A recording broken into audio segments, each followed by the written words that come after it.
It's incredibly selfish, and you're being really irresponsible. You're manipulating people's emotions. All right, besties, we are back with Max, but we are also covering a season 1 episode that nobody asked me to talk about. At least I don't think anybody asked me to talk about it. Maybe one of you asked me to talk about it at some point. If so, I'm sorry. This is Joe and Kari Ann, season 1, episode 7. Side note, a lot of these season 1 episodes are so raw and so real in comparison to some of the later stuff. But I don't know if this one falls into that category or not. We'll find out. So we start off with an email from Joe, and he has been in an online relationship for 3 months with someone who he says is famous. The thing is, she is not your average everyday girl. She is famous. Kerianne, who won Miss United States Teen in 2003, which, oh hell no, not again. Not people thinking they're dating famous people. I can't do it. We already know how this has gone for folks on the show in the past, okay? Not good. But also, it's only been 3 months. 2003, child. I was like 4 years old. But anyways, Joe is unsure if it is really her. That rhymed. But he's ready to start his life with Kerianne. He's ready to move out of the small town he lives in, so he needs the show's help. Max begins to list off all of the red flags in this situation, and I can't say that I disagree with him. Celebrity, beauty pageant winner, a model. They hop on a video call with Joe, and we find out that the beauty queen actually reached out to him first. She slid into those Facebook messages, honey. They haven't video chatted because he does not have a webcam at home, and he says that that's why Kerianne is not pushing video calls. Be fucking for real. Or that's just what he's telling himself. Joe says that the only thing really stopping he and Kerianne from meeting is money. Girl, not today. Sure. That's why you contacted Catfish, right? But they hop off the call, and Nev decides to Google Miss Kerianne. We find out that she actually posed for Playboy, and Nev looks at her nude pictures with this creepy look on his face before they head to the airport. That's just a totally naked picture. Are you not embarrassed? This is really embarrassing. This is probably a scene that could have been edited out. I don't think they needed to leave that in there. But as soon as they land, they drive to meet Joe in Warsaw, New York. Instead of talking to him about the tea, Nev decides to get on Joe's four-wheeler and pet his horses. We then get to the tea, and Joe tells us that after he and his girlfriend broke up, he put on Facebook that he was feeling lonely. Then Kerianne swooped into his DMs like an angel, saving him from the loneliness. Be fucking for real. Okay, the delusion is a little bit strong with this one, but let's move on. Also, posting that you're lonely or anything like that, where you're overly emotional, it makes you the unfortunately, because there are evil people in this world who will take that vulnerability and twist it. They will use that to catfish you. It kind of made Joe the perfect catfish victim. Joe assumed that the mutual connection between the two of them was a schoolmate named Rose, who he's been friends with for quite some time, who actually claims to know Kerianne in real life. We then look at Kerianne's Facebook profile, and Joe says very nonchalantly that she has a son named Preston. Is that her kid? Yeah, Preston. We didn't know that. Did we know that? I don't remember knowing that. He also says that he's ready to be a stepdaddy. This is too much. This is a little bit too much for me personally. But Joe says that he has considered that it is a fake profile, that his ex-girlfriend is behind it, and honestly, that's what I would assume as well. But he says that he's ready to find out the truth, regardless of what the truth may be. The crew then heads out, and there's a very long car debrief that gives nothing. Another thing about the earlier episodes is there's quite a lot of filler, so we're just gonna skip that. We then get to investigating in a very cute cafe with an alien spray painted on the wall. Not important to the plot of the episode, I just think the alien's real cute. But they then go through Kerianne's friends on Facebook, and they sniff out the people who know her in real life or seem to know her in real life, and they reach out to them. They then take a look at Rose's profile, the friend who also knows Kerianne, and they go through her pictures, and she has an album from a Playboy event to which Nev says that Rose is wearing the smallest bikini he has ever seen before giving her a call. That's the smallest bikini I have ever seen. She answers right away. Nev briefly fills her in on what's going on, what they're doing. And she says that she and Kerianne started talking the year prior, but they have never met in person. They talk strictly about business because she wants to do some sort of photo shoot collab thing. It's not really clear. They didn't really ask the right questions yet. So at this point, Rose may also be getting catfished, or she may in fact just be the catfish. They then decide to look up Kerianne on IMDb Pro. They find her talent agency and decide to give her talent agent a call. Mike from the agency answers right away. Nev fills him in, And the agent says that he doesn't want to interfere with her personal life, and he says that he has no idea who she is talking to or chatting with online. They thank him for his time and hop off the call. This call seems like a very weird waste of time to me, I'm not gonna lie to you. It seemed like something to just fill in the episode, because why would her agent comment on her dating life if that's not public information? But also, Nev asked the wrong things. Nev should have just asked him to verify the Facebook account that it was really Kari Ann. But it seems like he got nervous and didn't know what to say, which is understandable because it was early on in the seasons. They go back to her Facebook page and see that Mike, the agent, is friends with Kari Ann on Facebook. I'm not sure what this is supposed to prove. I think in their minds, it proves that this is the real Kari Ann, like this is her real Facebook page. But we then get a call from Kyle, who is one of the Facebook friends of Kari Ann's who they sent a message. He says that he has known Kari Ann for about 10 years now. They've hung out and they've actually hooked up a few times, to which Nev says this. Good for you. Creep squad? Creep squad? Kyle then confirms that Joe does in fact have Kari Ann's real number, which leaves Nev and Max shocked. I think at this point, they're shocked because they really were expecting it to be a catfish, but also it seems like they're having a hard time wrapping their mind around why Playboy model Kari Ann would want small town country boy Joe. But I don't know, some girls are just into that. That's their thing. Not me, child, because that's where the clan lives. But Nev and Max are inclined to believe at this point that Joe is really in a relationship with Kari Ann. This is her. It checks out. But I am struggling to believe that's the case, because none of the information that they found, to me at least, points to that being the case, and yet they're convinced that that's the case. I don't understand why. The next day, they head back out to tell Joe the findings of their investigation at the batting cages. Rose and Joe's best friend, Harley, are also there. They make small talk, nothing super significant. They basically tell him that they believe that he is talking to Kari Ann, but Joe says that he won't fully believe that it is Kari Ann until they meet in person, which I think is a great attitude to have about the whole thing, especially because Nev and Max could have very easily just gotten those boys' hopes up for no reason.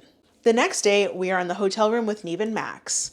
Nev gives Kari Ann a call. She answers right away. So Nev briefly fills her in on what's going on. Nev says that he wants to help them meet to figure out what her true feelings are for Joe.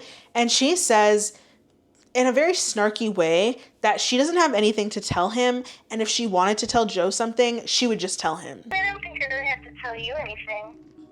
If I wanted to tell Joe something, I would just tell him. Well, damn, Kari Ann.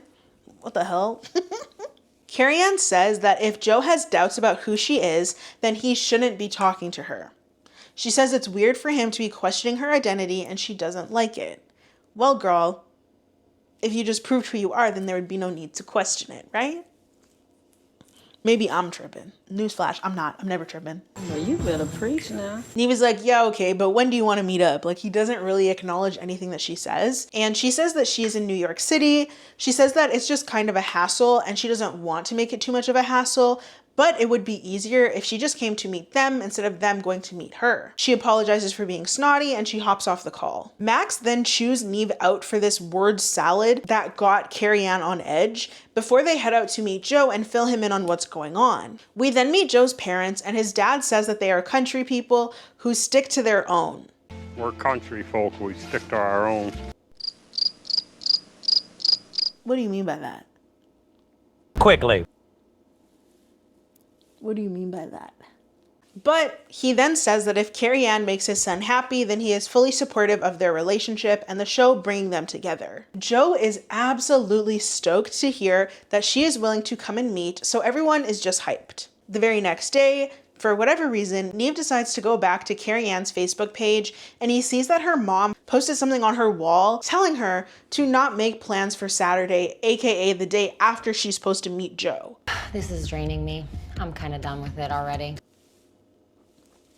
Now, this is sus for a number of reasons to me. It makes it look like it is definitely a catfish. Because if this was really Kari Ann's mom, then wouldn't she just call her or message her privately? But also, how convenient is it that she may now have an excuse as to not meet up at all? What's not clicking? What's not clicking? Nev and Max head over to Joe's, and on the way they give Kari Ann a call. She does not answer, so he leaves a voicemail just asking her to give him a call back when she's landed, and they can figure out when exactly they're gonna meet up. Once we get to Joe's, he says that Kari Ann actually sent him a message, sent Joe a message, saying that she landed. Nev gives her a call once again, and Kari Ann says that she will be there in about 20 minutes. They wait outside while standing in the driveway for her to arrive. They're very nervous, and after tense anticipation, a car pulls up, and no one other than Rose hops out. Looking. Hey. Hello. She says that it has been her the whole time. She nervously apologizes and looks around anxiously. Rose says that she has been scared to tell him as herself, that she's had feelings for Joe, and she's had them for a few months. She doesn't exactly say why she was scared to tell him. She just says that she was scared to tell him. But to me, all of this is not really making a whole lot of sense at all. And it feels like this may have potentially been the first fake Catfish episode. Maybe. Because she said that she was messaging this fake account herself. We spoke to Kyle, who said that he hooked up with her multiple times over the years, confirmed the phone number was her, said that he knew her for over 10 years. The agent is friends with her on Facebook, etc., etc. Like, what is really tea? What's really going on here? Rose then says, and this part was crazy to me, she says that she enjoys catfishing because it's like entertainment, but she does really have feelings for Joe. I like doing it because for me, it's kind of like entertainment. That's an insane thing to say and expect him to be okay with. If you just said you catfish for entertainment, you catfish for fun, why would I believe that you have any genuine feelings for me? I wouldn't, because you probably don't. Nev and Max then immediately turn to Joe, and they begin apologizing because they were both convinced that it was Kari Ann. They admit that they failed, and they did not at all properly prepare Joe for this possibility. Nev then asks Rose how long she's had this fake profile, and she snarkily responds, "Which one?" Which one? Well, how many profiles do you have? You done lost your damn mind. Girl, what do you mean, which one? What do you mean, which one? She admits that she has had quite a few catfish pages for a lot of different people. She's been doing it for years, and she has mastered it. This girl is giving me the serious heebie-jeebies, y'all. I'm not a fan of this. Rose says that catfishing doesn't bother her that much, and she doesn't understand why everyone is making a big deal about it. It doesn't bother me that much. I don't know why everyone's making a big deal about it. Max then hops in and says, actually, Nev, you're being too nice. You're incredibly selfish, you're irresponsible, you're manipulating, you're lying, you're leading people on, and it's a very messed up way of entertaining yourself. Well, that's fine. It's a messed up way of entertaining yourself. Okay, T. Clock it. Clock her shit, please and thank you. Rose then gets mad and says that she is apologizing for what she did, and then she starts cussing. First of all, who the fuck are you talking to? Second of all, you need to relax because you're the one who's in the wrong. Joe is just quiet this whole time, trying to process everything until he questions out loud how he can believe anything Rose says. He talks about how much she just hurt him and how he hasn't lied to her about anything, but she has lied to him about everything. This seems to bring Rose back down to reality quite a bit because she's actually quiet for once in this whole confrontation. Joe then says that he needs time to process everything so he can decipher what is real, what is fake, and then Rose leaves. Joe calls her cold-hearted, and I cannot say I disagree with him. You messed up. Cold-hearted. She just seems like a very insecure girl who, instead of dealing with her insecurities, she's catfishing and she doesn't feel any remorse for it, which Be nice. I'm finding it. It take you that long to find it? It does. It's a little bit scary, to be honest. It is a little bit scary. But the next day, Nev is once again looking at Kari Ann's profile before calling Rose. She wants to talk alone, so they take her up on that offer. She says that she really did start to develop feelings for Joe and started talking to him as Kari Ann because she is really in love with him, apparently, allegedly. I don't know if I'm buying it. Nev then asks her if she had to choose between a real relationship with someone she cares about or her profiles, what would she pick? And I think this is a very fair question, but Rose says that she is not ready to give up catfishing. I just don't think I'm ready to give it up. Okay. At this point for me, this episode would be a wrap. It would be done. I'm refusing to film with her any longer because I would be questioning the whole motivation of her being on the show, the whole purpose of all of this, but more so questioning the validity of her feelings for Joe and realizing that I just put Joe in this god-awful predicament. Rose then admits that things have gotten out of hand. She has gotten a lot of her friends involved in this whole catfishing mess, yet she can't stop. I feel addicted. I don't think there's a rehab for fake Facebook profiles. For whatever reason, Nev then decides that it's a good idea to bring up the Kari Ann Facebook page and all look at it together. We then see a lot of her messages and we see that she has actually been having romantic relationships with a lot of other guys and even asked one of them to get engaged. Why would you put yourself in this position? Because now I have mean things to say. Max tells her that the time, the energy, and intensity that went into this fake online persona would be much better spent in a productive way, such as writing or some sort of creative endeavor. Rose then posts a Facebook status that I think was supposed to be her coming clean, and instead it's her saying that she is going to take time away and doesn't want to be contacted. Whatever floats your boat, girl. This just makes it, this just sounds like, you know, when those statuses that people used to make strictly for attention, not because they were actually going to do anything that they said in the status. That's what this is giving. But we then see Rose and Joe reunited. They're talking alone. Rose apologizes again. She admits her real feelings for him, which does make Joe giddy because I'm sure it feels good to have somebody like you, but he knows that like he doesn't really want her like that, because she lied and everything, and maybe there's some other stuff there, I don't really know. Joe says that he just wants to be friends for now to see if things can go somewhere later on after trust has been rebuilt, which I think is more than fair. They meet back up with Nev and Max, and Nev says that he hasn't been fooled like this in a long time, to which Rose gives a half-hearted apology, but then says that Nev should have been a better detective. I'm sorry that I fooled you. No, that's okay. Maybe you should have been a better detective. Listen, and we're judging hard. Damn. Damn.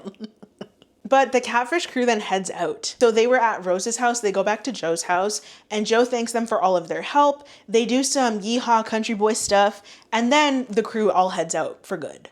In our 1 month follow-up, because in the first season they were doing 1 month follow-ups instead of 2 month follow-ups, Rose says that she is good, and she deactivated the fake Kerianne page, but only for 24 hours. Girl, come on. That's ridiculous. And we also find out that she now has over 1,000 friends on that Kerianne page, when at the time of filming, she only had about 700. So she's back at it full force. She says that she now has a boyfriend whom she met through the fake profile. She now lives in California with him, and mind you, he didn't know that she wasn't really Kerianne until she moved down there, which is insane.